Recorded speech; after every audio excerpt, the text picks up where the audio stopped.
चलिए तो नेक्स्ट पढ़ेंगे magnification. What is magnification? Sir जी सिंपल भाषा में बात यह है कि जो इमेज बनेगा वो ऑब्जेक्ट से कितना गुना बड़ा होगा। अब जूम करते हो ना, जूम, वो आप मैग्निफिकेशन करते हो। क्या करते हो? जैसे मान लीजिए किसी ऑब्जेक्ट का जो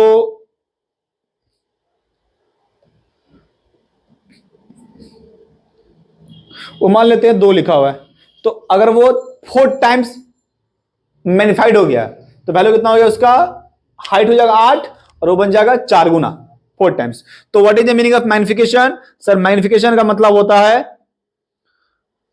V by you.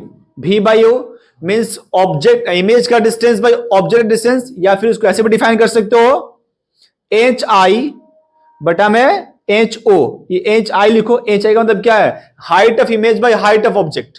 So M का 2 वैल्यू होता है, पहला होता है V बाई यू, V मतलब इमेज डिस्टेंस बटा में ऑब्जेक्ट डिस्टेंस, और ये होता है height of image by height of object. दोनों लिखिए। अब इसी फॉर्मूला को यूज करके हम लोग यहां पर ये बहुत सारा वैल्यू डिराइव करने वाले हैं। इसका सर क्या मतलब होता है? अच्छा, फॉर्मूला में यहां पर क्या होगा? यहां पर एक तो नेगेटिव साइन होता है यहां पर, ठीक है? अब सुनो, तो यहां पर ना 3 कंडीशन बनने वाला है। क्या बनने वाला है कि सर इसका वैल्यू 1 से बड़ा कब होगा? देखो 1 से बड़ा कब होगा? जब ये बड़ा होगा, जब u बड़ा होगा, जब u बड़ा, सॉरी, जब v बड़ा होगा ना u से, तब m का वैल्यू क्या आएगा? 1 से बड़ा आएगा। और v बड़ा कब होगा? v बड़ा तब होगा, v बड़ा तब होगा जब ऑब्जेक्ट को हम प्लेस करेंगे। कहां सर? जब हम ऑब्जेक्ट को प्लेस करेंगे सेंटर ऑफ कर्वेचर के बाद। अब यहां ध्यान दीजिए, जब हम ऑब्जेक्ट को इन बिटवीन, जब हम फोकस पे रखें तो सेम साइज का आ गया।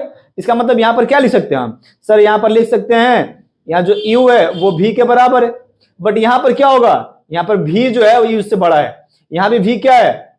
u से बड़ा है। यहां भी v क्या है? u से बड़ा है। तो इस वाले सारे केस में m का मान क्या होगा?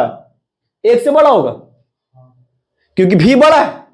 और यहां पर क्या होगा? यहां पर m का मान 1 होगा, क्योंकि ऑब्जेक्ट और इमेज दोनों बराबर है। और इसके पीछे क्या होगा? सर m का मान तो 1 से कम हो जाएगा।